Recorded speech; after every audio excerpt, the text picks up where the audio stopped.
Thank you.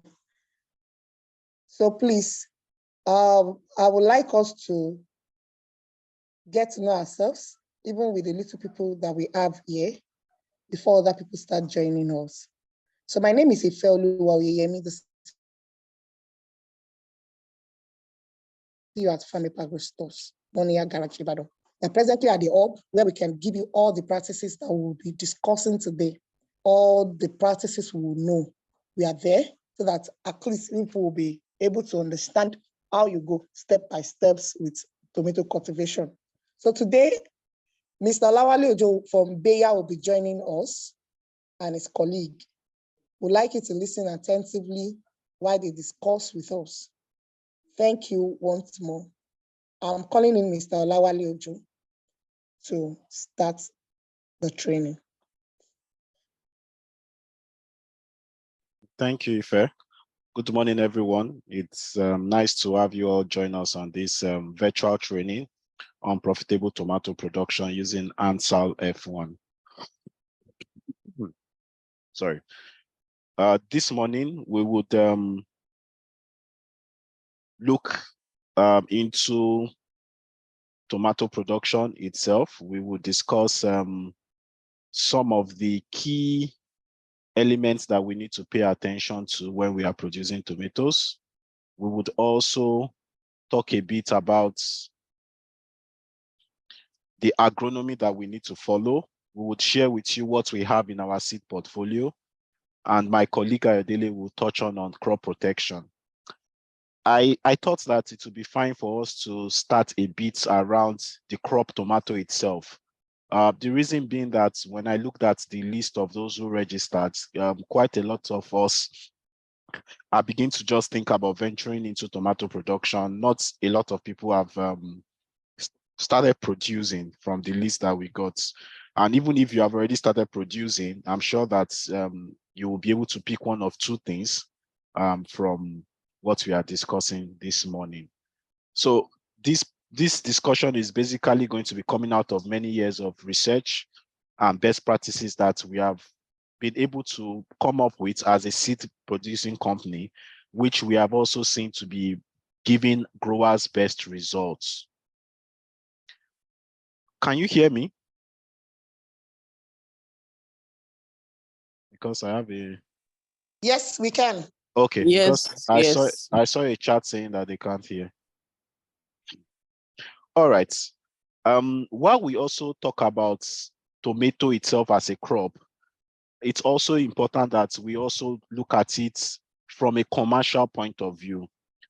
So apart from the fact that it's an edible fruit, depending on how you look at it, if you look at it as a botanical crop, it's a fruit. If you look at it in terms of the purpose, in terms of using it to cook, it is considered as a vegetable, and that is where all of us fall into. So if you're a tomato producer or an aggregator, you are either going to be producing fresh tomatoes or tomatoes for processing, which means at the end of the day, it's going to be used for cooking. And we all know that in Nigeria today, there's rarely any household that does not consume tomato. Of course, the nutritional values also play a role. So whether it is the fact that it contains vitamin A or lycopene, which is a very powerful antioxidant, tomato form a very key element in our feeding habits in this country, Nigeria. And that takes us to why it is important that if you decide to, or if you are growing tomatoes, you need to have a commercial outlook. So over the world, China, the US, and India form the top 3 producers. And then in Africa, we'll start talking about Egypt, followed by Nigeria. In sub-Saharan Africa, which is where we'll talk about West Africa, East Africa, excluding South Africa and the Middle East, or Northern Africa, Nigeria is the leading producing country for tomatoes. But then it will interest you to know that when we look at our yields, even when you go to the open market and you see the quality of tomatoes that we chunk out for people to feed on, you will see that is not at best. And that is why it is important that when you decide to produce tomatoes, or as a tomato producer, you should look at it as doing it profitably. A lot of factors come into this, and these are some of the things that we'll be discussing this morning. So as we go on, let us please have a profitable outlook, looking at it as a business. So whether you have half an acre, or you have quarter of an acre, or you have an hectare, or you even have 50 hectares, look at it as you doing a business. So to put it in perspective, China in 2021 cultivated tomatoes on 1.1 million hectares, which is close to what we have in Nigeria. The statistics are not clear, but we are talking about 800,000 to 1.4 million hectares for tomato in Nigeria. However, in China, per hectare, they are producing on an average 58 metric tons. Give or take in Nigeria, probably a lot of people are battling between 20, 30 tons per hectare. So even though we have the land, we have the farmers, we are not producing at optimum. And a lot of factors, which some of them will be discussing this morning, contributes to why we are not doing this. There are various types of tomatoes. We have the cherry tomatoes, we have the salads or cooking tomatoes, we have the big steak tomatoes, we have the salad sweet snack tomatoes. So these tomatoes, if you plug them and eat them, it feels like you are taking candy. They are tomatoes that they don't cultivate them to cook. They just slice them and you can eat them, you can feel the sweetness. But when we look at us here in Nigeria, we fall into this last one here, which is the cooking paste or sauce tomatoes, which usually we'll call the fresh saladate kind of tomatoes. So, of course, we know that in Nigeria, there are some niche markets. So you see some people saying they are producing the beef steak tomatoes, which they sell to the hotel chains and the like. So, but for us, majorly in Nigeria, we are looking at the cooking and paste form, which is the fresh saladate tomatoes. So as a customer, and this should very well influence us when we are producing tomatoes, what is it that your customers are looking for? So top of mind is usually the good look. Nobody wants a tomato with cracks. Nobody wants a tomato that looks like insects have bored into them. We are looking for a tomato that is red, a tomato that is firm, and that does not have any disease infection. Taste is also a key factor. That's why you hear some people say a particular tomato, when you cook with it, after 2 days, your soup becomes sour and all of that. Some people will tell you that some particular tomatoes, when you buy it and you cook it, except you want to use it for what Yoruba will call omeobe, it is not going to be suitable for a thick form of stew or sauce. So these things are things that, as a grower, you really need to consider. Some of you are not just growers, you also take your tomatoes to market. And we have seen instances where you are standing, because your tomato is not as red as the next person, you have to sell at maybe 1,000 or 2,000 lesser than the person close to you, just because his tomato is red or more red than yours. So color plays a very important role. Firmness, because oftentimes, even if, for example, you are a grower in Oyo State, you're probably going to travel at least 45 to 1 hour to get your tomato minimum to the market. So that is if you are taking your tomato from your farm in and around Ibadan, Egbeda axis, and you're bringing it to maybe Akinyele or Eleyele. But if you are even going to be taking it a bit further, or you are someone who is somewhere in Iseyin or Shekpeteri, you're probably going to be traveling 3-4 hours to get your tomatoes to the market. And that is where firmness plays a role. Generally speaking, in Nigeria, an average tomato producer needs to travel at least 600 kilometers. Think about it. Most of our tomatoes come from the north. So it means that when they produce, they will move them from a place like Kano, Kaduna, Jigawa, Abuja, Nasarawa, to say the least, for it to be available in the market in the likes of My 12, Kara, midway between Lagos and Ibadan, even Port Harcourt, Enugu, and the like. So it is really important that you are planting a tomato that is firm. So if, for example, you find a tomato that would be firmness 2-3 days, it's okay to plant that if you know that you are probably not going to travel more than 1 hour away from your farm. But if you are the kind of grower who would need to move your tomato from your farm to another city, it's important that it should be able to have that firmness. And of course, no defects, which is also a key factor for most consumers. We've talked a bit, quite a lot on this. It must look good, your firmness, shelf life of 8 to 20 days, because sometimes even the agents or the ends or the guys in the market that buy from you might not be able to sell immediately. So if they buy your tomato, can they still leave it for 5, 6, 7, 8 days without selling and be confident that they would be able to sell it at a good price without it becoming super soft or watery? Of course, depending on where you are, if you are in the south, you also need to deal with a lot of diseases, bacterial wilts, blights, both early and late, tomato spotted wheat virus, tomato yellow leaf virus, quite a lot of diseases that you have to deal with. And so in picking your variety of tomato, it is good that you look at tomatoes that have either intermediate or full resistance or tolerance to these diseases that you have observed around you.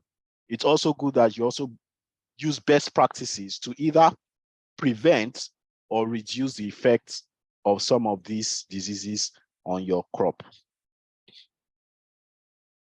So this generally just talks about the nutrients that tomato contains, and that also explains why it is really part of our feeding program.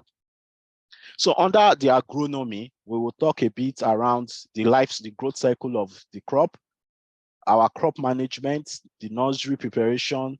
We will touch a bit on nutrients and also look at some disorders that can affect our tomato crop.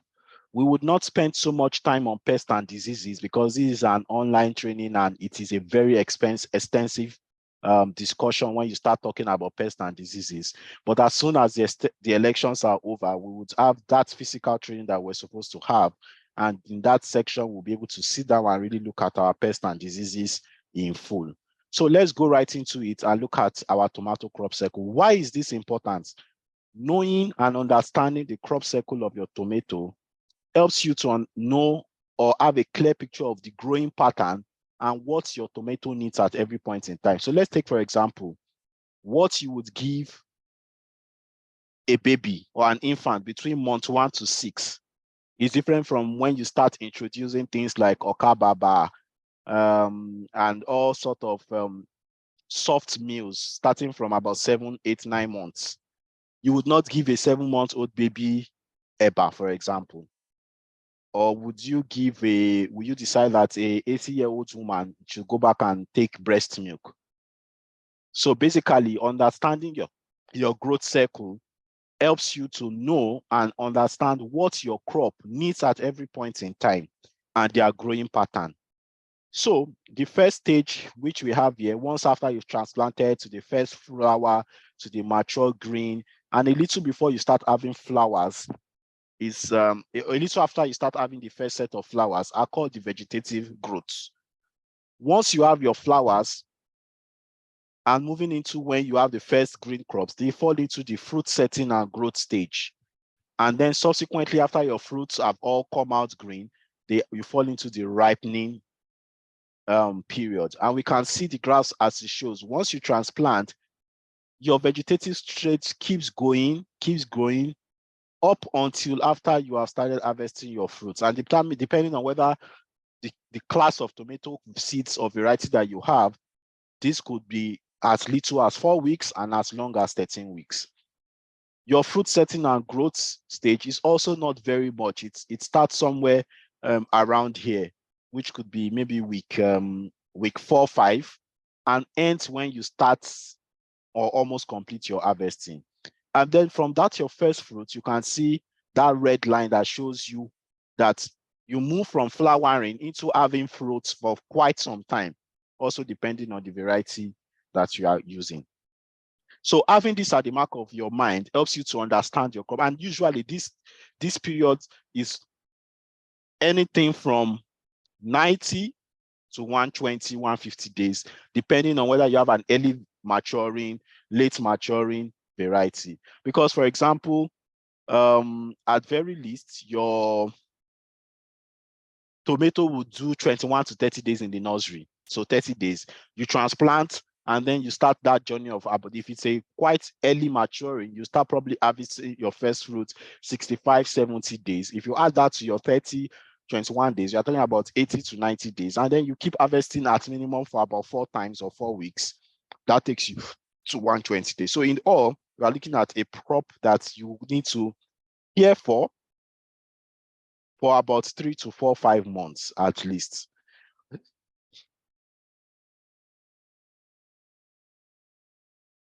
So the first step, or one of the first steps, is around your nursery management, where you need to prepare your seeds, and then you also look at transplanting. So what is a nursery? It's that place where your plants are propagated or grown to a desired age. So of course, seed is a living thing. So you need to prepare your seeds in a nursery, and then you talk about preparing your field and transplanting those seeds. You stake, you manage your weed, and then you also give it some nutrition.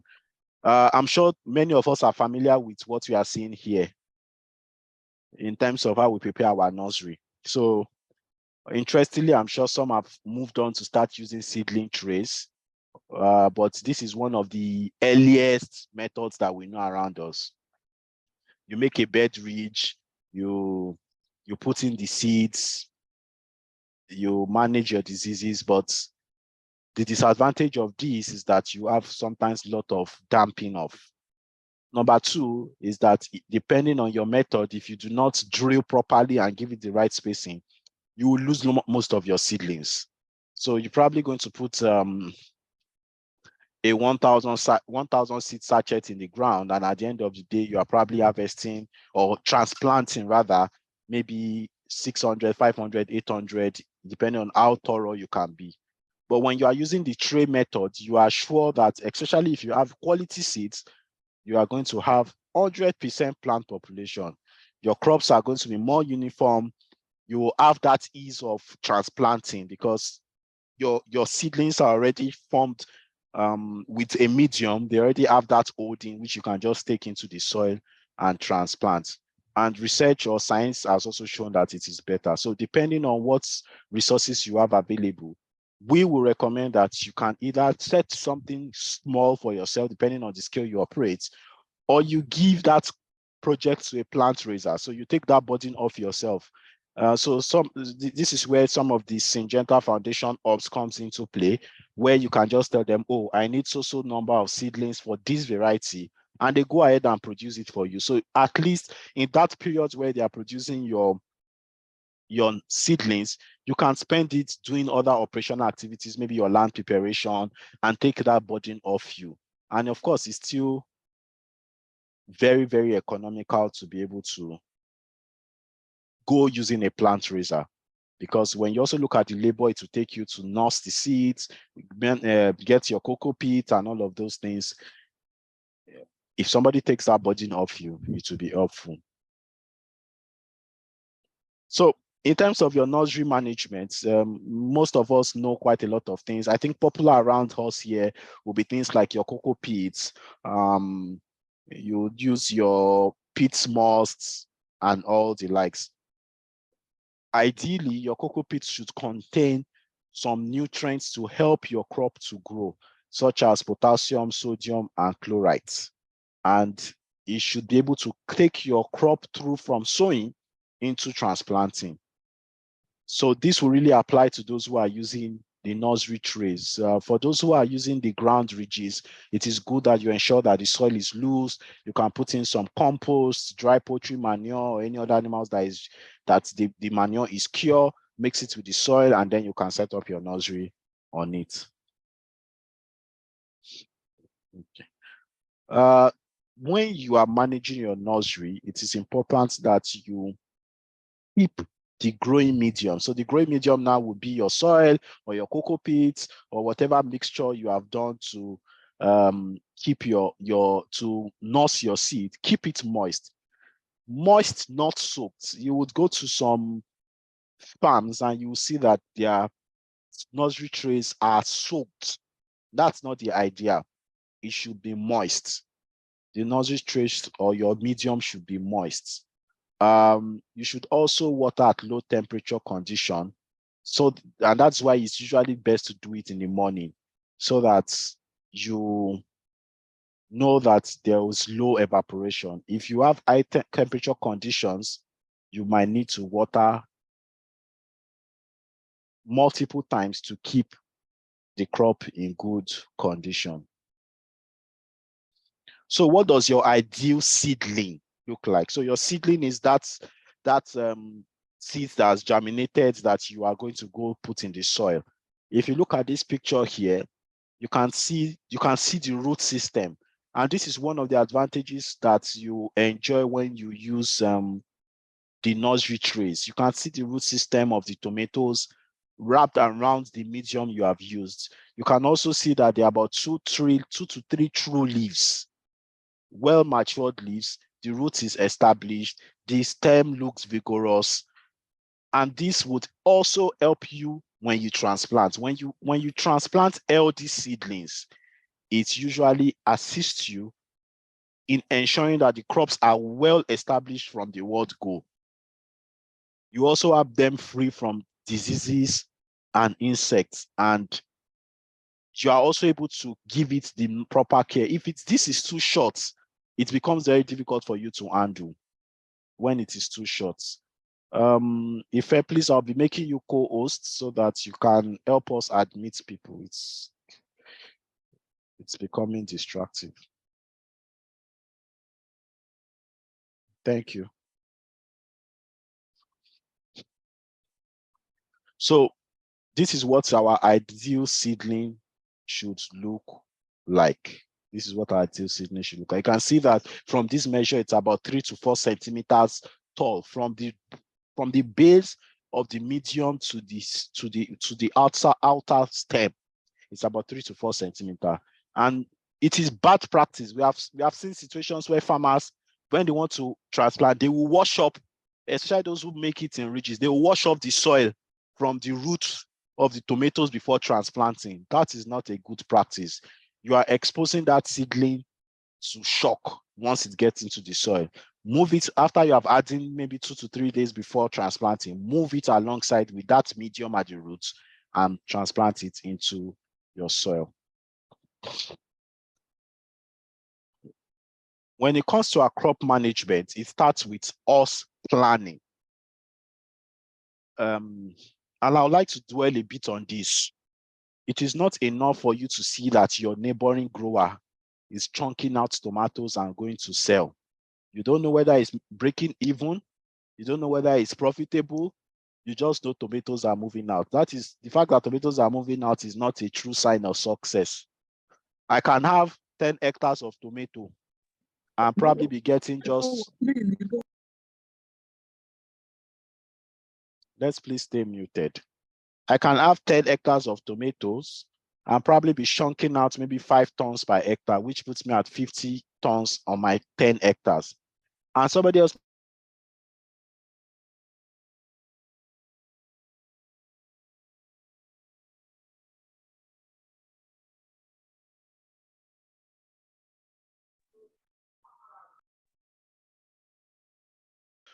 Olale, you are muted. Unmute yourself. Okay, thank you. So when we are planning, we need to know when we will need the tomatoes to go to markets. We need to know when is best for us to start preparing our nursery. We need to understand to an extent what climatic conditions are over a period of time, vis-a-vis the variety of tomato that we are going to be growing. So planning is very, very important. I tell growers, you are better off planning properly for, say, 1 acre of tomato than trying to do an haphazard job on quite a lot of acreage. Tomato is a commercial crop, and so we should treat it as such. So when it comes to our land preparation, it's important that we will ensure that our soil is loose. So I usually give this example. When I go up to the northern part of the country, so Kano, Kaduna, at very least, I realize that the farmers work their soil. So when I say work their soil, they bring in the plow, they bring in the arrow, they bring the plow and the arrow at least at minimum 3 times before they transplant. And what this helps to do is to keep the soil loose and enough to take in the root system of a tomato crop. So the same applies to us, whether you want to get your workers to use the hole multiple times, or if you are fortunate enough to have the machineries. These days, we have these small equipment that you can push with your hand to rotate your soil. Do it more than twice. Do it 3, 4 times. For us in the Southwest, you might need to do like 5 times to ensure that your soil is loose enough to welcome the new crop you are bringing into it. It goes a long way, and ensure that your soil is uniform. You don't want to plant, either you fertigate or you apply your fertilizer manually, and you see some fields at the top or on one side, crops that were planted on the same day looking excellent. When you move a bit down, the others look like nothing is getting to them, whether it is water or nutrients. So that uniformity is key. You can look at the structure of your land and probably decide to put them into sections that have the same uniformity. Doing that will help you to be able to have good drainage when you sow your tomatoes. At least 4 to 5 centimeters of your topsoil should be loose. It enables nutrients to flow from the soil into your crops, into the root system. Once there's no nutrient moving at optimum to your crop, definitely your crop will not be able to give you the results that you are expecting. When you transplant, ensure that there's enough soil covering the root system. So of course, you have come with the seedling with some medium, put it into the hole, cover it with soil, and then ensure that the soil and the medium have contact together. Irrigate once you have finished planting. The last point here is very, very important. Plant population.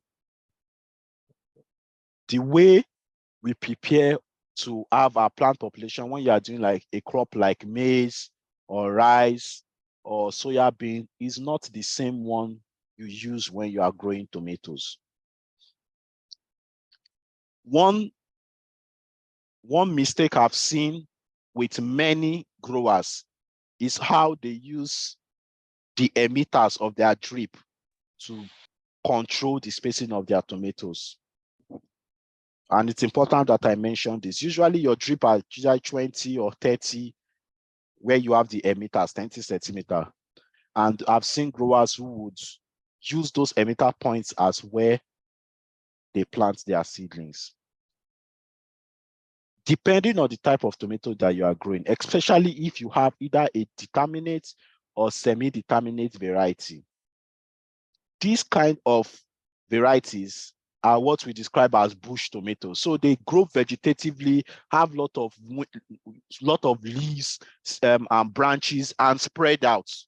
They make efforts to crawl out, and it is on those branches that crawl out or that form like bushes that your flowers will emerge from. And it's from those flowers, when they are pollinated, that you have your fruits.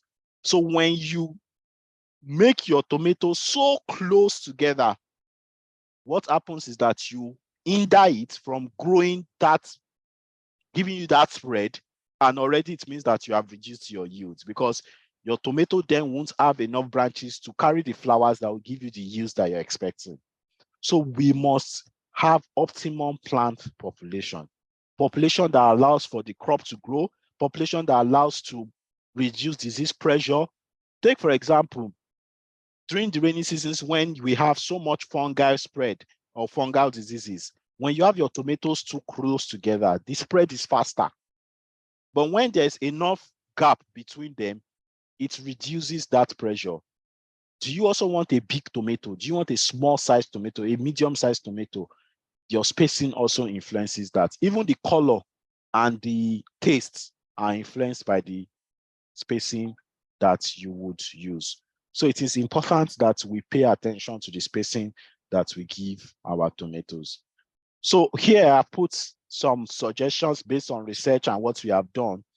We see that depending on the cycle, depending on availability of water, depending on your variety, the target quality of your fruits, these are suggested spacings you should use that will give you optimum plant density. And of course, this is per acre. So you can multiply by 2.5 or 2.4 to get what you should have on 1 hectare. So starting from 60 by 60, 19 by 45, all the way to even 150 by 60. These are recommended plant spacing that you should be able to use to get optimum density that will give you desired results. So we have touched a bit on this. When we are preparing our land, we want to ensure that it is well leveled. We want to deeply plow the land. We want to allow for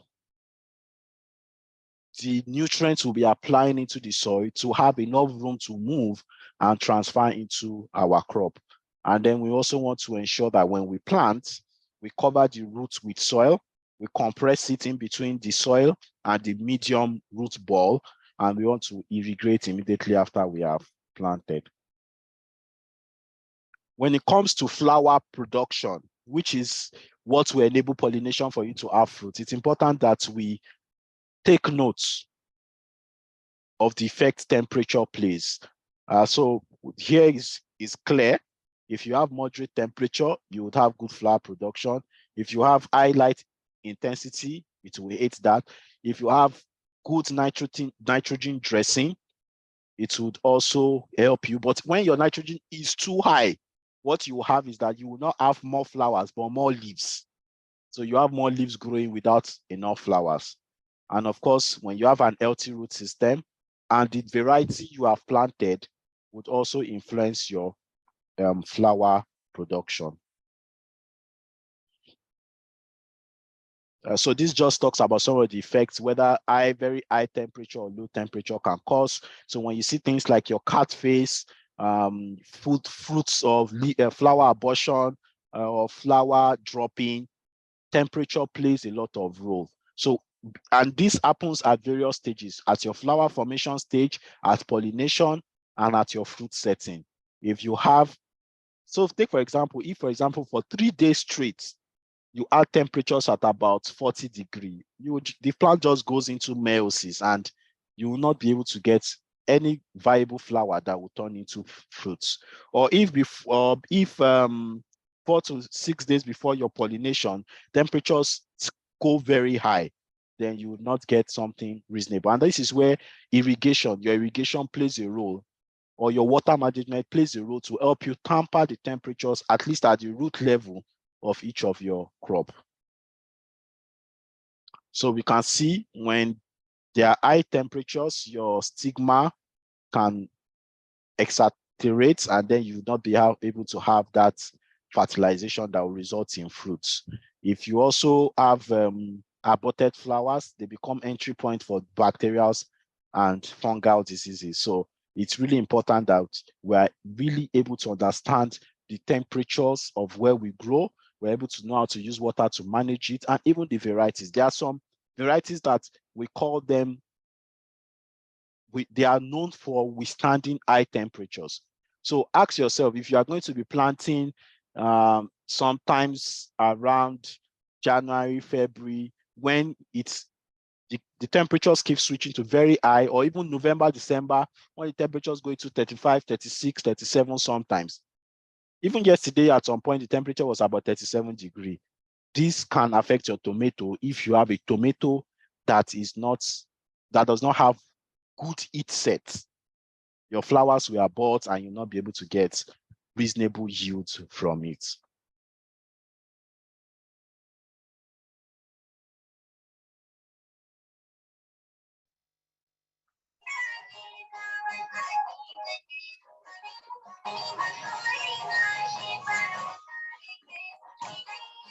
Can we please mute Mr. Garba? Thank you. And also Tomiwa Adedeji. Okay. So DFI is the difference in day versus night temperature, DIF rather, and this also influences how your crops can either grow vegetatively, which is where you are growing your leaves, and generatively, generative is when you start moving from flower to pollination and to fruit setting. So all of these factors play a role in keeping that balance. So you as a grower needs to determine how you want to counteract the environment you find yourself. Do you want to do it by nutrients? Do you want to do it by nutrient water availability? All of these things you need to maintain. It's important these days that you carry out a soil test to have an idea of what nutrients you have in your soil, which one you need to add more, which one is adequate. Even with the rising cost of plant nutrients, it's important that we are able to manage. So if you have something already in good quantity in your soil, you might want to reduce the dosage of that and pay more attention to the ones that are low in your soil. So these parameters would help to counteract these environmental factors like high temperature, humidity, and the likes. So at the end of the day, how do you balance out your plants to give you good results? You want to water, low irrigation frequently promotes generative growth. Low irrigation. So it's not about just chunking water into your field. It's better that it is slow, and that enables to permeate into the soil, into the root system gradually, and spend more time in keeping your crop at adequate temperature level. Of course, fertilizers too, depending on the stage of your crop, it could be NPK, it could be urea, it could be calcium nitrate, potassium sulfate.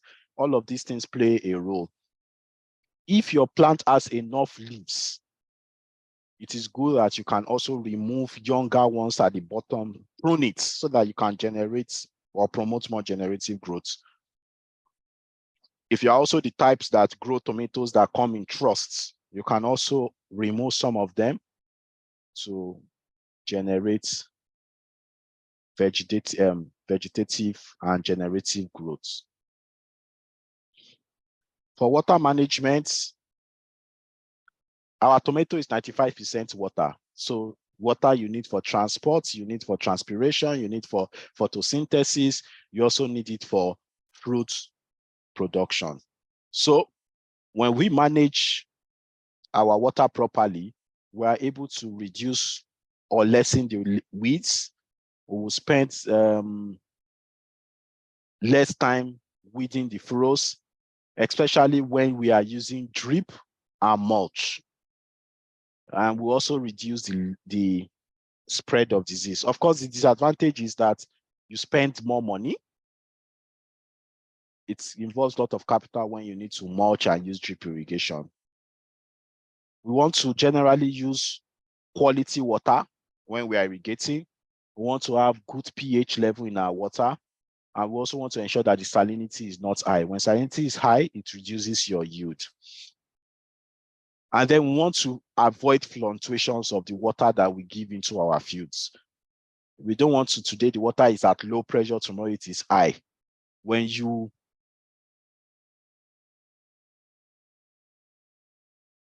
increase or just shoot up the volume of your water, you can have more flowers, which sometimes not all of them will be able to get pollinated to give you the large fruits that you want. And when your water level is low, it will delay your flowers, it will delay your fruit formation, and this would also negatively impact your yield. So this is just a simple sample of how combining drip and mulch helps. Of course, like we said, it could be expensive, but in the long run, it pays off and helps you to manage your water consumption on your field. Weeds are also lesser. You spend lesser on weeds. So you can look at the cost, vice versa, and see which one actually pays us off. Nutrient levels. We will not say so much in terms of the nitty-gritty of nutrients. But then it's important to know that our crops get their nutrients from the sun through photosynthesis. These nutrients move from the roots through the xylomes, which are found in our stems, and also moves up and down through the phloems, which are found in the branches and the leaves. You also have the air producing us with stomata in form of CO2, and the water and nutrients are provided by our root system. So it's important that our crop gets enough sunlight, not too high, but enough. There's aeration, and that is where also our spacing comes into place. When you have your tomato so close together, not all the crops get well aerated, and also our root system. So we don't want to joke with our fertilization program for our soil. So we have some key nutrients that are essential. You have the microelements, which are nitrogen, phosphate, potassium, sulfur, and that explains why usually your first step is your NPK.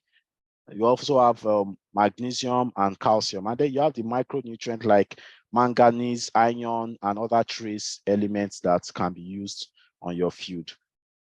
This shows us a curve showing how our crops takes up these nutrients, starting from NPK at the various stages at transplanting, vegetative flowering, and fruit set, and harvest. And we see where they all come. So like your K, you can see that at harvesting, it becomes a key element because it helps to reflourish your flowering and also fruit formation. The same thing applies to your N. You can start slowly at transplanting and you pick it up when you are getting the vegetative stage up into your harvesting. So all of this, your calcium also starts slowly. You need it for your bricks and fruit quality, and all of this plays a role in our production.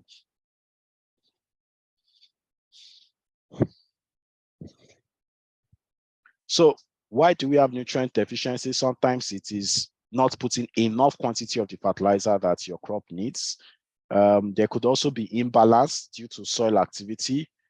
There could also be temporary lack of sufficient nutrients. So if, for example, your crop has gone through a lot of water stress, it becomes impossible for it to pull up nutrients. And it could also be that the crop has become so weak, there's no energy for it to uptake nutrients. So at low temperatures, this happens. When your soil is too flooded, this also creates a lot of issues when it comes to nutrients uptake. So the sun would help us to speed up the uptake of this. The phylums would also help us to speed up the updates of these crops or these nutrients. So let's talk briefly about how we can identify that we have some of these nutrients deficiencies. Some people are raising their hands. You can drop your questions in the chat if you have a question, and after the presentations, we will take them. So just drop them in the chat so that we can look at it later. So your older leaves will become yellow, which we call chlorotic. The leaves at the top of the plant will be green, but they will be pale and they grow smaller in size. Your flowers, buds will also turn yellow and they will drop off. Your fruit can also be green, pale green. They don't become ripening. You can see this image here that shows you some fruits that have come up from a plant that is nitrogen deficient. So the best way to correct it is to apply fertilizers that have nitrogen. But then if you also put excess of it, you could have uneven ripening, you could have lack of flavor in your tomato, and then you could also reduce the shelf life. Phosphorus and potassium are also a key element. Your plant will be dwarfed or stunted. Your stem will become slender, so your crop lacks vigor. And then it will grow very slowly and mature slowly over time. For potassium, you would see that your leaves becomes crinkled and then they will curve. Then your stems will also start having short internodes. Your fruits will not be very fleshy, and they could even drop off over time. Calcium deficiency is one of the causes of blossom end rot, but basically the key cause is when you have fluctuation in water management, and this can lead to that disorder. And of course, you know how the tomato looks at the bottom. Nobody is going to be willing to take this from you in the market with this deficiency. So one way to really avoid blossom end rot is to maintain consistency in the water, in our water management, so that the crops are well irrigated. Again, magnesium deficiency shows up in the lower and older leaves. And then when you have light soil, so sandy soil and the likes are the ones that usually have these challenges. The veins, the areas you can see, the leaves will be green, but then in between the veins, they begin to turn yellow and the edges also begin to dry off. If it's sulfur, you also experience chlorosis.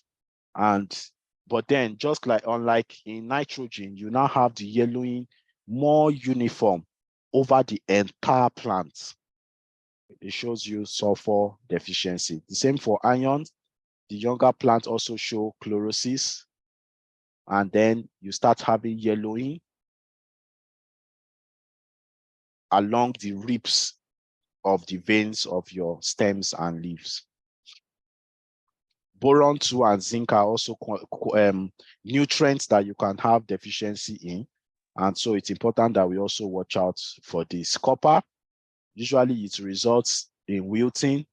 Your young leaves will become dark, and then over time, the leaves will coil upwards and inwards. We can see that coiling here. This is sign of copper deficiency.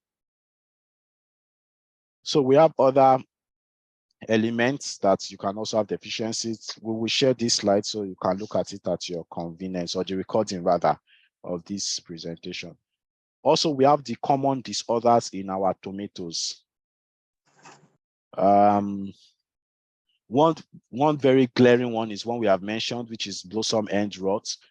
You need calcium to fix this, and you also need to ensure that you have stable water management. You can see the bottom of the crops will begin to grow faster, and then the tissues here decay, making the fruits very undesirable. We also have uneven ripening, or what we call blotchiness. So we have to look at this tomato here. Some parts are red and the other parts will remain green. These are also caused by low light or high temperature and boron deficiency, or inadequate potassium nutrition. Then we also have puffiness or hollowness in the fruits. So rather than the fruit really forming full flesh, you see this hollow that you experience here. So low K and excessive nitrogen can lead to that, especially when you have high rainfall. Others are cracking, which can be minimized when we apply calcium and boron.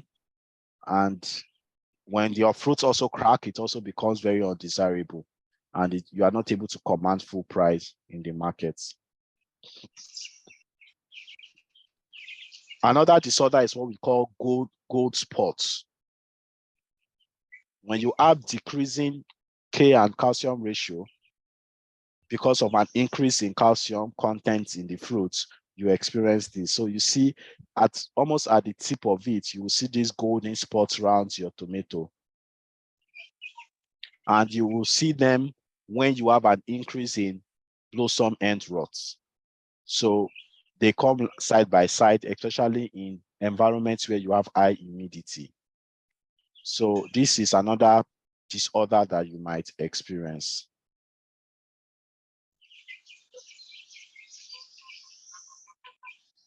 So some agronomic practices that we want to take important. One is staking, especially for those of us in the southern part of the country.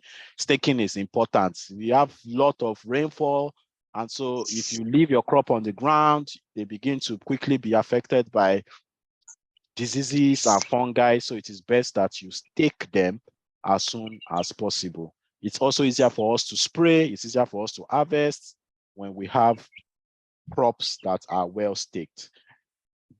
In some cases, especially like you see in northern Nigeria, where their disease pressure is low in the dry season, this is what they do. They do not bother to,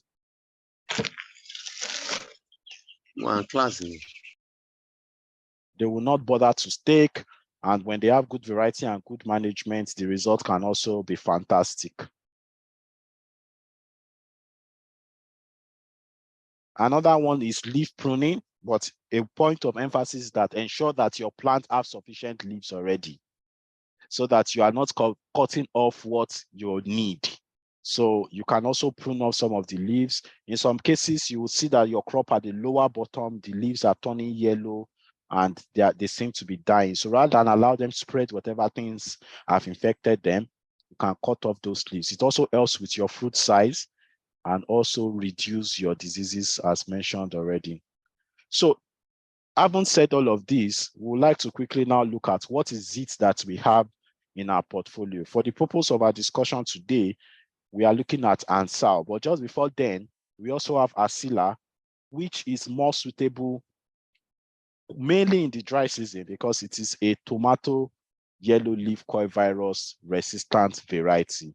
It has large fruits of 140 to 160, and it's a true determinate. So it's a variety that if you are a farmer that does not stake, you can grow it right on the floor and you'll still be able to get good results. It matures in about 75 to 85 days, and you can harvest it without reduction in the fruit size 4 to 6 times.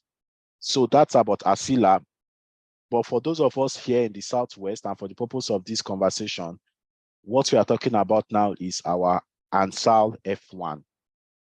To start with, Ansal is a bacterial wilt tolerant variety.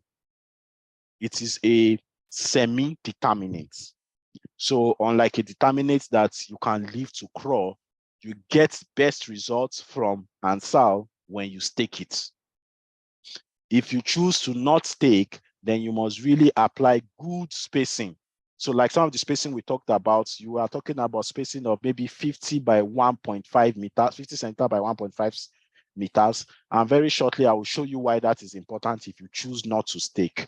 It is because of the growing nature of that fruit, or the crop rather, or the variety. It's very vigorous. The fruit settings are usually at minimum 6, and in very good conditions, 8 fruits per clusters. Average fruit weight is 90 to 110 gram. But of course, I've seen a lot of farmers eat 140 gram, 150 gram with this variety. It's also very good at reflourishing. So if you keep giving it nutrients, you get more flowers, you get more fruits. And in some cases, people have harvested it for 8 to 10 times on their fields. Yields are at average 35, potential about 35 tons per hectare. And when we were working on this particular variety, apart from the disease package, which I've mentioned, bacterial wilt, tomato yellow leaf resistance, 2 key factors which was critical for us was the ability to transport the tomato for long distance. And that is why it is one of the best tomatoes today when it comes to firmness. It has 3 lobes instead of 4, and that enables you to also be able to arrange it in your baskets or in your crates and be able to transport it for long distance. So it's a very, very fantastic variety that I would encourage that as many of you that can should please try it out on your fields. Even in terms of SKU, you get value for your money. So a gram of Ansal is averaging 400 seeds. So if you are buying 10 gram, you are getting 4,000 to 4,500 seeds as against regular 2,500, 3,000 you will get from other varieties. So again, excellent fruit size. It's uniform all around. It's not a type of tomato that you harvest it as a big crop today, and then when you move into subsequent harvest, the fruit size reduces. No, you have that suitability or uniformity across your harvest, and like I mentioned, it's suitable for long distance. You also have excellent fruit sets, especially in hot condition. Because of the leaf covers, it helps you to also protect your crops from sunburn and other foliar diseases that can affect it. So in terms of spacing, this is what we recommend: 90 by 60, 120 by 45, or 120 by 60 per acre. And this brings you to about 7,260 plants or 5,400 plants, depending on the spacing that you use. And your sowing window is best between September and March. So we are still very well within the sowing window that you can plant Ansal right now. So just to show some emphasis on the leaf cover, what you see here are 2 rows of Ansal. And you can see already, even without full fruit formation, you can see how the leaves have been able to close up across the 2 rows. And in between these 2 rows is 1.5 meters. By the time this tomato starts growing or holding fruits, you'll probably not be able to walk through this center. And this is here in Kaduna that this was taken just last week. So when it comes to the vegetative covering, leaf cover that this variety has, it is fantastic. And it is one that all of you should be able to experience. So thank you very much. At this point, I would like to hand over to my colleague Ayodele, who will now take us through what crop protection products that we have for tomatoes at Bayer.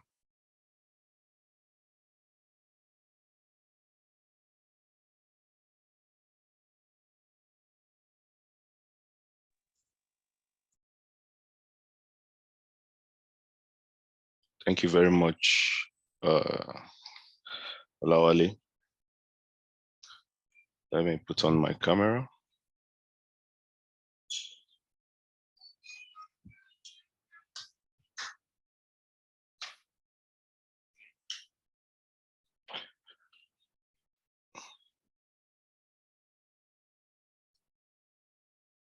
So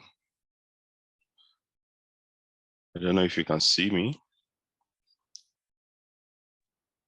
Not yet. It's all right.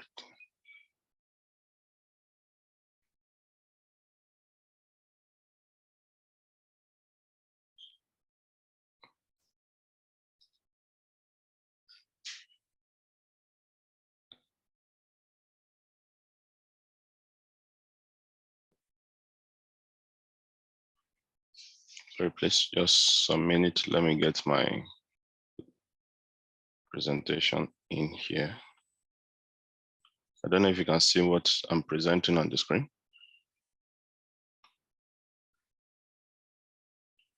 Can anyone see my screen?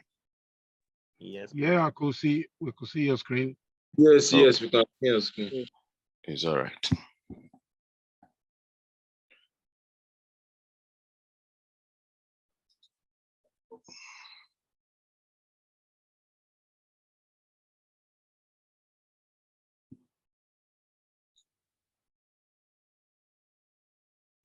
We can't see your screen again.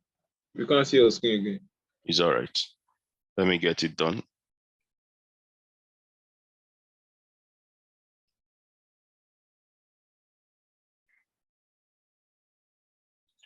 Sorry, Olawale, I'm not able to. I'm trying to make myself visible so that they can see me. And it's a bit, it's not visible. My camera is not coming on. Okay, if that, nevertheless, let me just go straight to the presentation.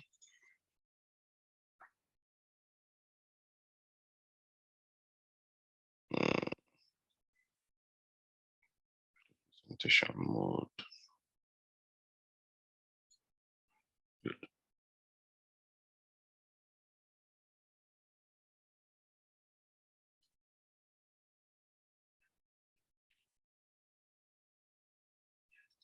Good. Now, can you see my screen now? Yes, we can see your screen. All right, thank Yes. you. So good morning, everyone. Welcome to this session. We are going to be talking basically on how to protect our tomatoes from insect pest disease. We all know that, sorry.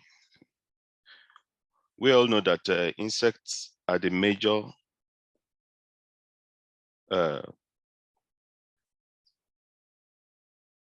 diseases that actually pests that actually infiltrate and also cause a lot of sorry, Olale, please, can you begin to admit them? It's interfering with my presentation. Thank Okay, you. it's fine. All right.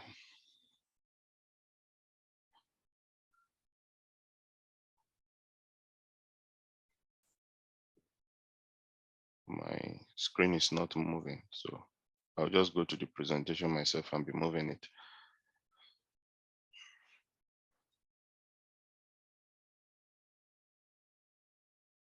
Now, when you look at it, how do insects are actually just like us, trying to survive, and they feed on our crop.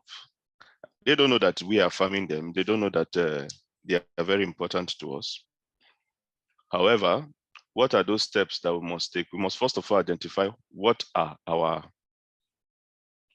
these pests? What type of pests are we talking about? And we have been able to identify ways of knowing them. We have grouped them into different parts according to their mouth parts. We have the sucking, we have the lacerating, and we have the chewing and biting. So in the sucking, we have aphids, we have whiteflies, we have jacid, and we have mites. Then in the lacerating, we have the thrips.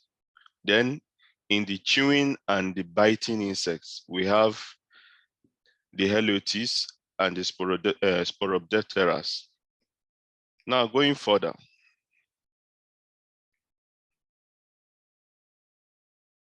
what are these key pests? And what are those symptoms that we associate with their damages? What are those elements that we use to know that, okay, these are insect pests attacking our crops? How do we know that this calls for us to take action? We look at these symptoms and then we will talk about the solution. The first one is the aphids. Aphids are sap-sucking insects. When they come to your plant, they are very small. They are like mosquitoes. Once they put their proboscis into the plant, what they do is they suck the sap. While they are sucking, they are also going to be transmitting diseases. So it's not just that they are sucking, they are going to cause severe infestation. Not only so, they are going to cause sun scat to our fruits. So having invested so much in your tomato farm, only for some small insects like that, minute like mosquitoes, to come around and then throw away all your effort and your labor, particularly your investment. So it's important that we take steps. But how do we take steps if we do not even know the pest? How do we even take steps if you do not even know the solution to controlling this pest? The second one are thrips. These thrips, they come, if you look at the diagram here, you can see the way they come. They are very dangerous. They come in dark, they look brownish, they are spotted. You see them under fallen leaves.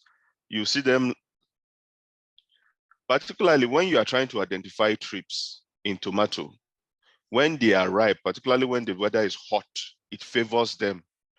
So one needs to know what time and what time you will find these particular thrips in your farm. Whitefly, they come chlorotic spotted. What do? They too, they will cause yellowing. You will just see them in your, this admission is really troubling me. So these whiteflies too, they are vectors of leaf coil diseases, just like Olawale stated. Now you want to control these vectors.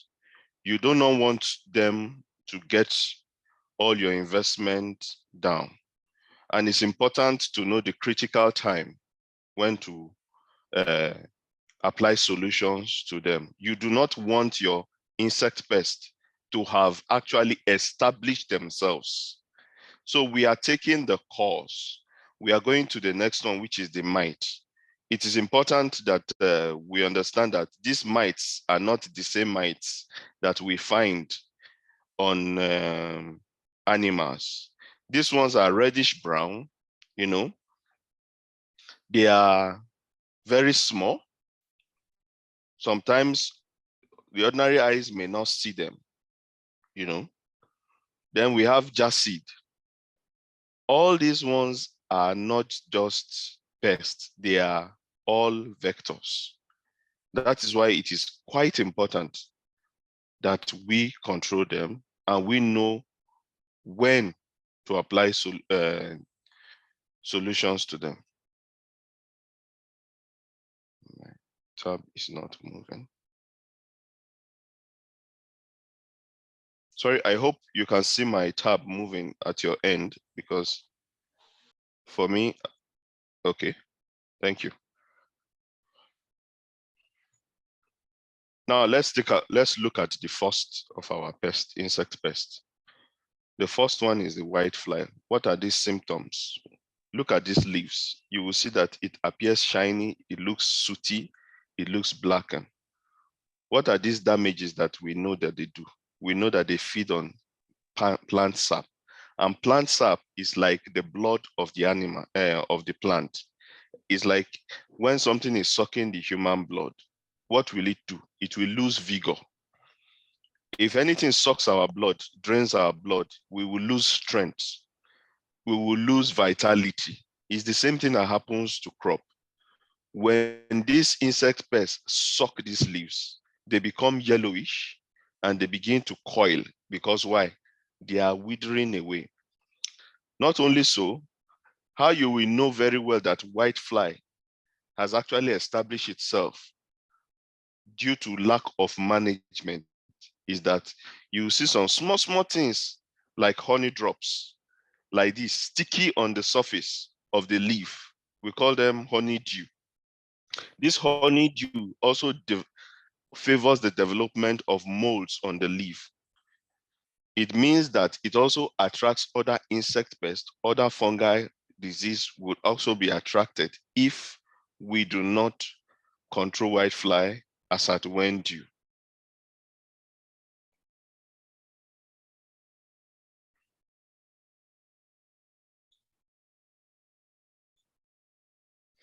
Now, aphids. Aphids gossypii is very dangerous and very difficult to control. So it's good that we set out early in order to control it. They are small. They lay tiny eggs that are shiny, black in color. You will find them on the stems, on the bud and the back, usually under the leaf most times, so that to hide it away. Now, after they've formed, they've morphed, they will now morph into wingless nymphs. These nymphs, they look like the adult. Within a week, they are able to hatch into adults. These adults are the ones that when you notice them, you will see that they are blackish or they are brownish in color.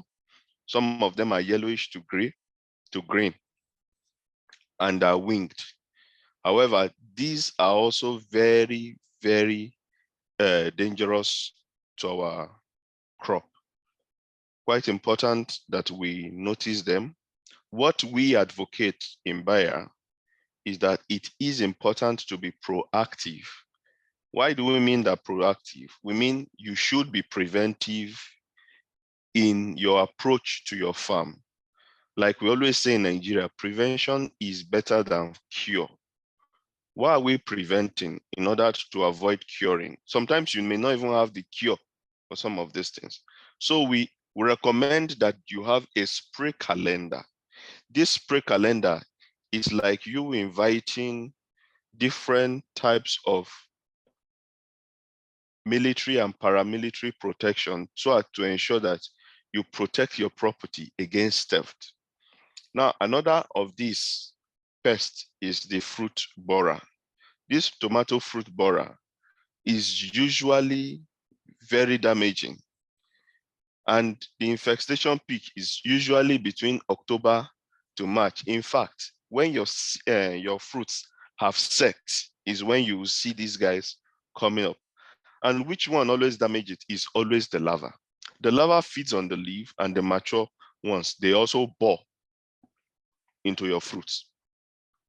The larva moves from one fruit to the other, damaging as many fruits as possible. You will see that it has created a small round hole. That's why sometimes when you pick some tomatoes, you will see that there's a brown round hole that has punctured in. Those are the things, these are the insect pests that renders your tomato useless and unmarketable.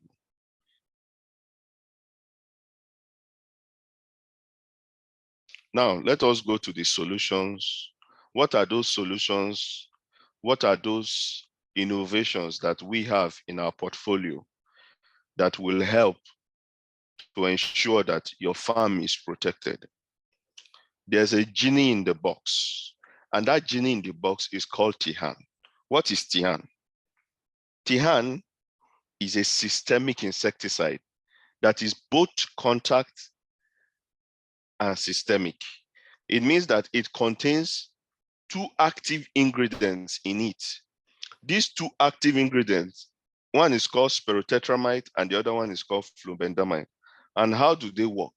It means that once you spray it, any insect pest that the contact active is positioned to control, it will eliminate it, while the systemic one goes into the system of the crop and waits. Immediately your insect pest comes and takes a bite or touches the leaf of the tomato, is going to fall down and die within 3 days. Now, when you look at it again, this vegetable that we are talking about, you discover that you need to also provide water. You always, it's either during during the rainy season, or you are using drip irrigation, or you are spraying your tomato. We have developed a technology which we call OTEC technology. What is this OTEC technology?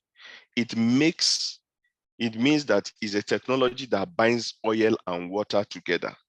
It means that when you spray Tihan on your crop, it sticks to the surface of the crop, of the tomato, thereby making sure that water does not wash away. Not only is it so, it also makes sure that there's a capacity for this oil and water to mix together. That is the technology here, so as to be able to control your major insect pests. And we have listed them. Now, the most important and the most dangerous insect pest that is known to any tomato farmer across Nigeria or across the world is called Tuta absoluta. Tuta absoluta is very, very, very virulent in Nigeria. It has caused a lot of losses, huge losses to farmers.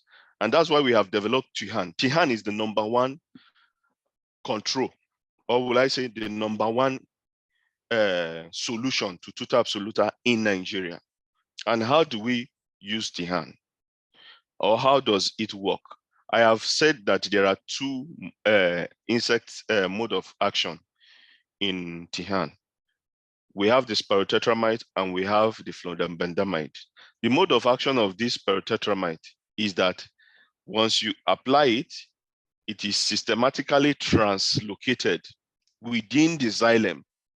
Now, that translocation within the xylem is the one that we call the one-way system.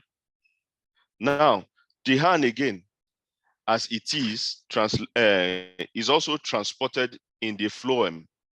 And now this is the two-way system. So both the xylem and the phloem of the plant helps in the translocation of this active. Not only so, it also helps. Why is it like this? It is like this because once, it's like when you take injection, it goes to every part of your system. Now, what that means is that no matter where that insect pest is on on the part of that plant, it is taking in. It is going to take in that Tihan, and that Tihan is not going to knock it out.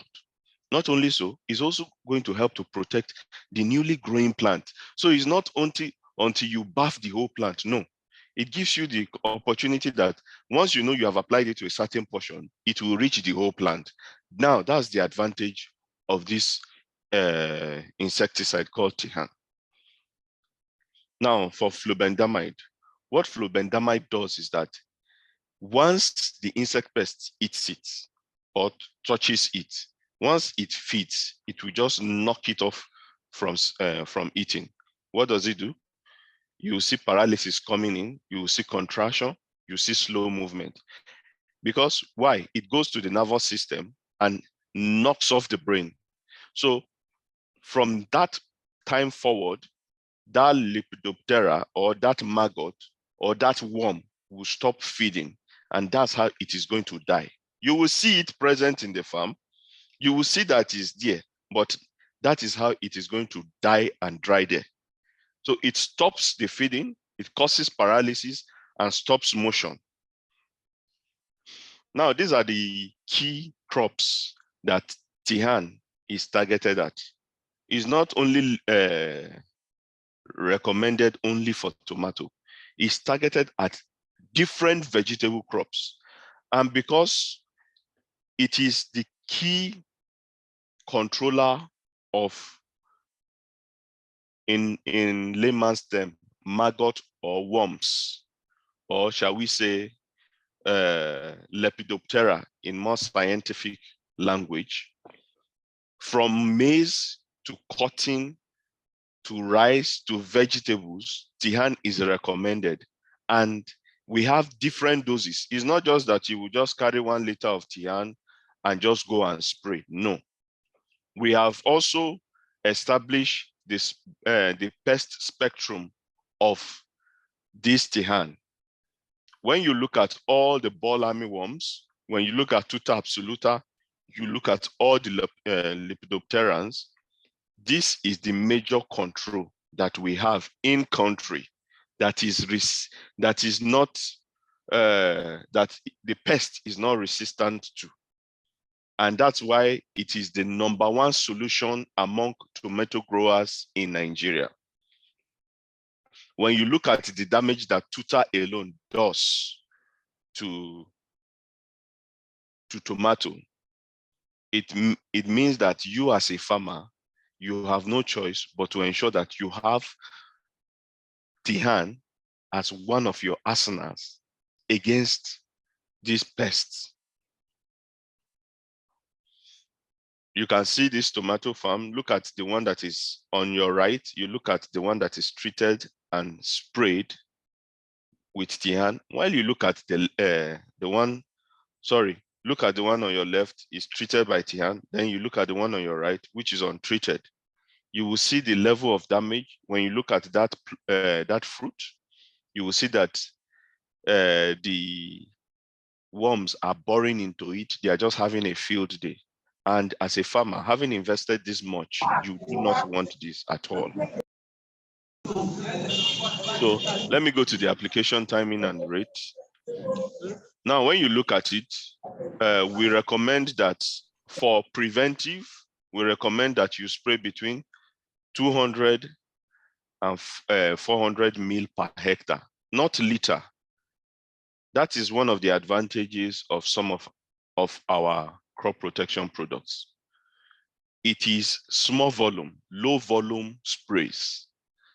It is recommended that you use 200 to 400 ml of this Tihan per hectare.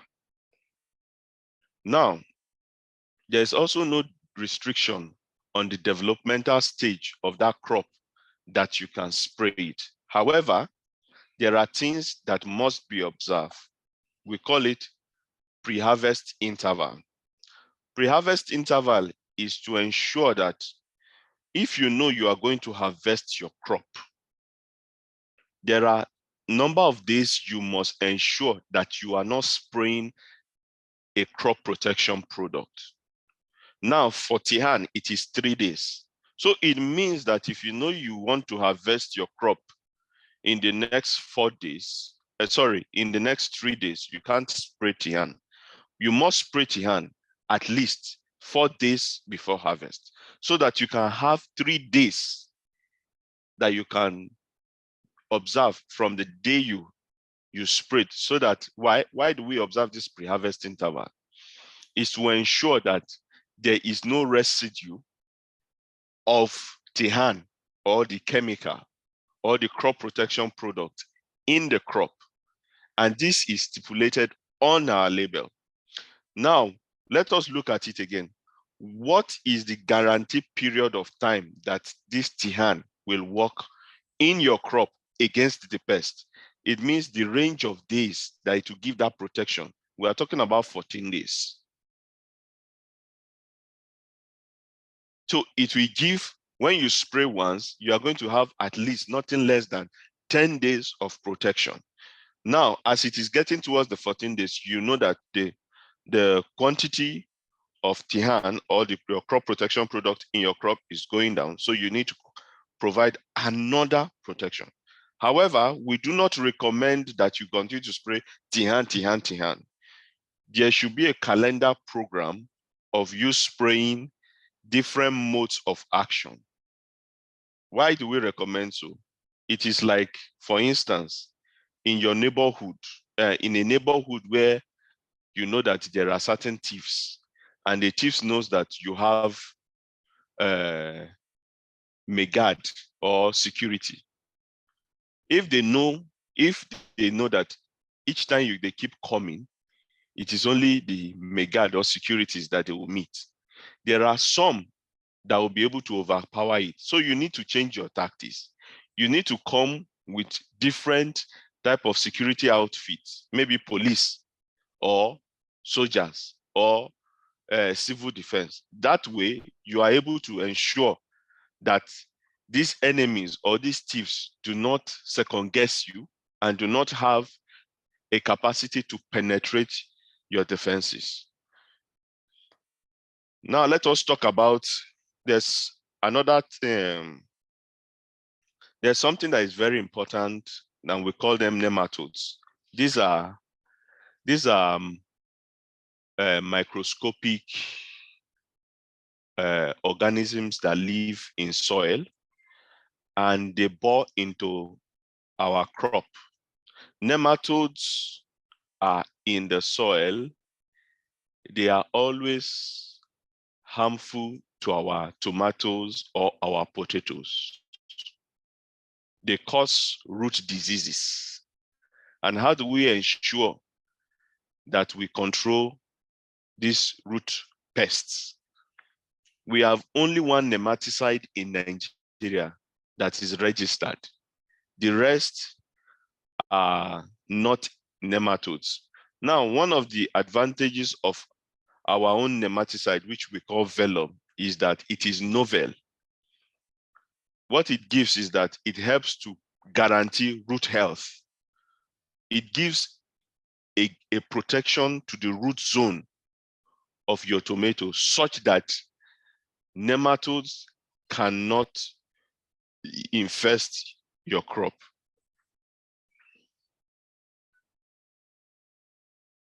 Nematodes cannot infest your tomato crop.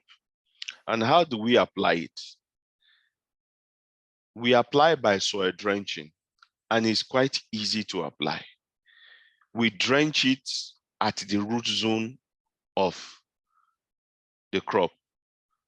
This can also be applied with your knapsack with recommended volume of water.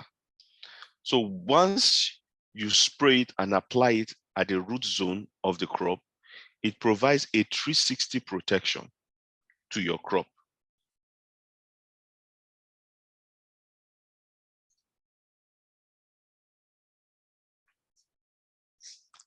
Now, we do not want you to apply too little volume because, one, if nematicides are applied with too little volume, it will not cover too little volume of water.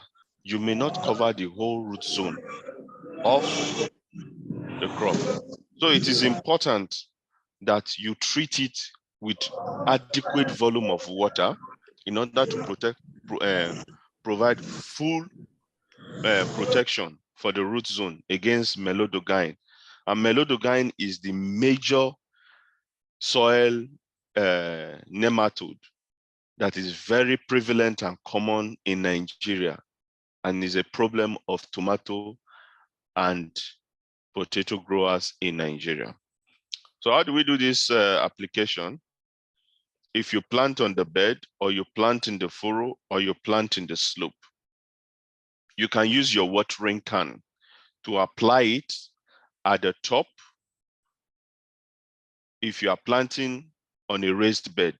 If you are planted at the slope, you are advised to apply appropriately such that it will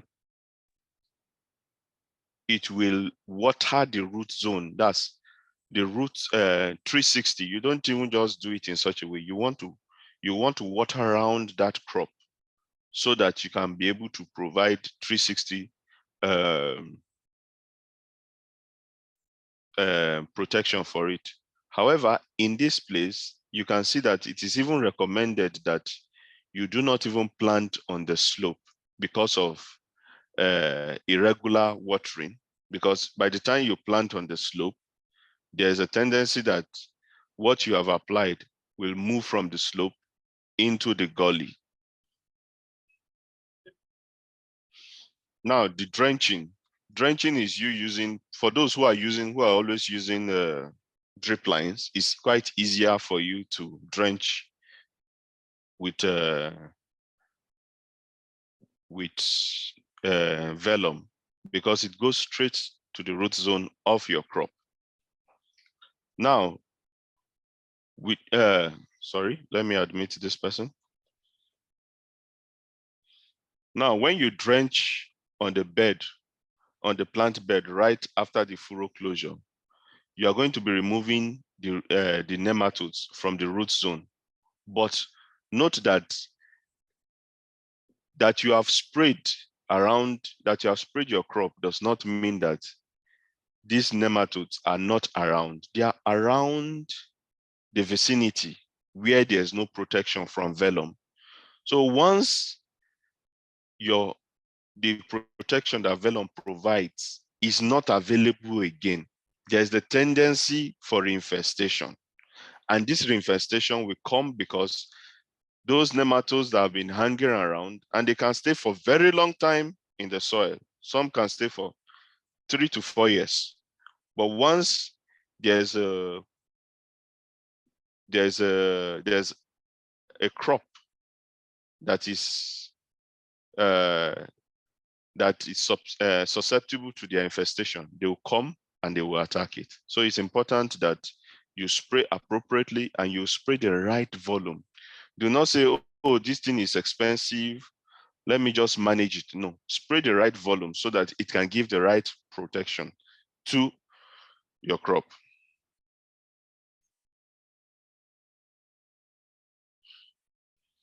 Now, vellum fits for your drenching. Like I said, it fits for your drenching and your drip irrigation. It also shows that vellum is well distributed within the upper layer of the soil. That's because you are not applying excessive water. We do not say you should apply excessive. You will just apply the water that makes the vellum to stay within the root zone of your crop. Competitors' actives were either not translocated to the deeper level or moved away from the root system. Now, thanks to the distinctive property of vellum, as it helps it to remain within this root zone for effective and long-lasting control or protection against nematodes. Now, let me move to the next one, which is our belt expert. We call it belt expert because it's the champion among the rest of insecticides. When you are fighting a wrestling, you always have a champion, and the person who is the champion is the one that will take the belt. Instead of just calling it a specific one, we gave it the name belt expert. And why is it belt expert?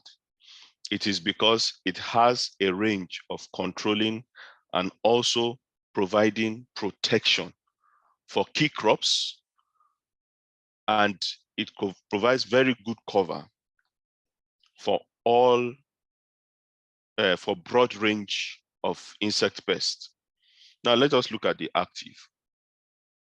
Just like we had in Tihan, we have an active called flubendamide that is in belt expert.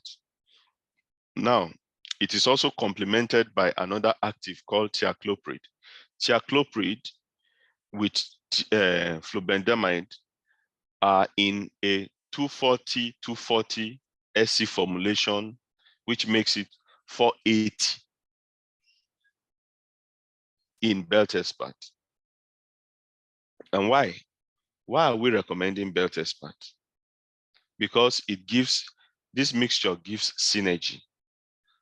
It also provides immediate cessation of pest feeding, just like we had in Tihan. It stops the immediate feeding of that insect pest. Now, it is dual action and broad spectrum. It means that it can control wide range of insect pests. It's also very important when we are managing insect pest resistance. You will discover that over time, we have been using different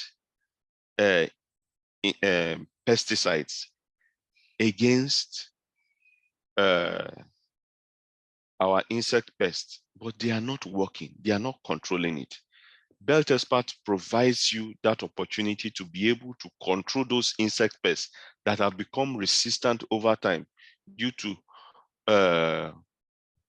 poor utilization or overdosage or non-effectiveness of certain actives. Now, what are the benefits? It provides better and consistent efficacy. It also stops your crop damage because that is what you aim at. Because stopping your crop damage means that you are preventing losses to your investment. It is constant. It is also contact and systemic in action. Very effective in Lepidoptera control and sucking insects. Like we said, it is broad spectrum and scope, and also improves the life cycle of flubendamide. This is how it is taken in. I don't want to bore you with some terminologies, but one thing I want you to understand is that the way this works is that it goes into the system, it goes to the brain of the insect pest and knocks it out. It knocks off the consciousness or its capacity. It just knocks off the brain such that it is not able again to coordinate. That which causes cessation of feeding, which will eventually lead to the death. And you know, once an insect is not feeding, it's going to die. Now let me move to some of the damages we can see.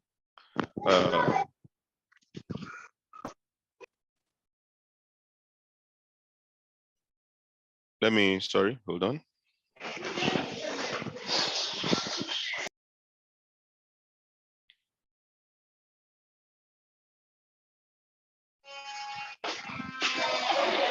Okay.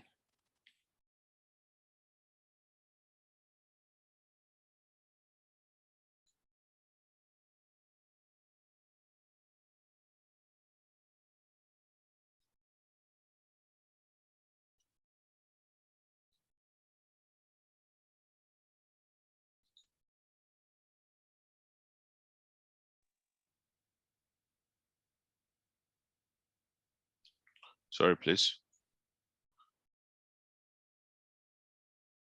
It's okay.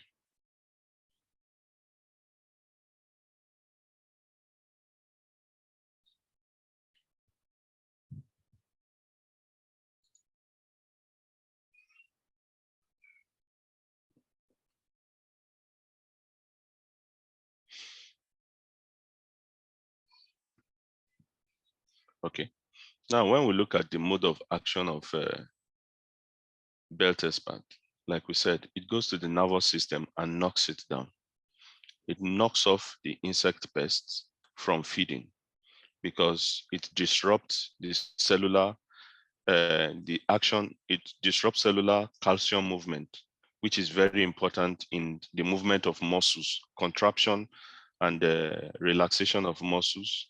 So calcium movement is inhibited in the brain, thereby causing it to have paralysis and it dies. Now, when we look at the pest targets that this controls, you look at trips. Like we said, trip is one of our major issue in tomato production. Fall armyworm is another major issue because fall armyworm not only infects maize, it eats anything that it can find. And fall armyworm is not just the type of maize. There are different types of fall armyworm. Vegetable has its own too. Then tuta absoluta, like we said, and fruit borer, leaf miners, and chewing insects. All these are controlled by belt experts. And we only recommend that you spray. Our recommendation for you here is that you spray maximum of 3 times in a maximum of 3 times is our recommendation for belt experts in order not to overuse it in insect in pest control. Why do we say maximum of this? There's a limit to which you must understand as a farmer or as a grower that, look, this is a crop protection product. You must not overuse it continuously. There's a certain amount that the producer of this insect pest or crop protection product, insect pest control or crop protection product has recommended that you use it. So we are recommending that you do not use more than 3 times at a certain volume in order to do what? In order to make sure that you regulate it and to also make sure that there is no residue in the crop. Residue is the reason why a lot of us are not able to export products out of this country. So you must be able to manage and know pre-harvest interval. You must be able to read the label and also ensure that you follow the instruction, the stipulated volume or quantity that is stipulated on that label for you to use. If you go beyond it, what is going to happen is that you are going to be overdosing it. You are going to be wasting the crop protection product, wasting your money, and as a result also increasing residue in your tomato, and you don't want to do that. So that's about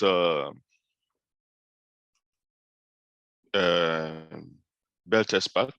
We know that it's a good control. So let me take you on DESIS. DESIS is our contact insecticide for tomato. Why do we call it contact insecticide? It is because anything it touch, it will kill. It is touch and die. It is an old chemistry. It's one of the oldest in the world and is very successful. It's successful because it has this extraordinary knockdown effect, and it works on multiple crops. It is registered on almost all crops in the world globally.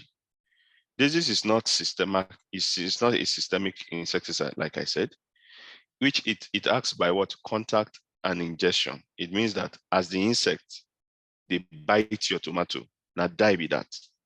As the insect, as they touch that insect, now die with that.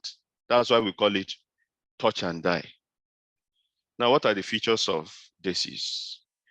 Like we said, it controls a lot of insect pests, fast acting and knockdown effect. It doesn't stop. It's not like others or lambda cylotrine or cypermethrin. No, this one is effective in knocking down. It is liquid It's easy to use. It is in low dose, very easy to handle. It is registered for both ground and area spray, and it has a very short pre-harvest interval. In fact, most of our products have very, very short pre-harvest interval for vegetable. 3 days is safe on crop, regardless of that plant stage. You know, you will not say, this plant is too tender for you to spray. It is available, it's ready, it's efficacious to protect. It's not going to burn your crop. You are not going to see burning as a result of this insect pest, crop protection product. No, it doesn't burn crops. It doesn't hurt crops. The only thing it does is that it gives protection against insect pests and works in different temperature range. As it's working in arid region, it's working in humid region. As it's working in the north, it's working in the south. And like we said, it has very low pre-harvest interval, 3 days, broad range, and it's very selective. It is low cost and easily breaks down in soil. So there's nothing like you are saying going to have environmental impact. No, it breaks down in the soil. It does not go to the groundwater. No, it does not have anything that you should be afraid of that is going to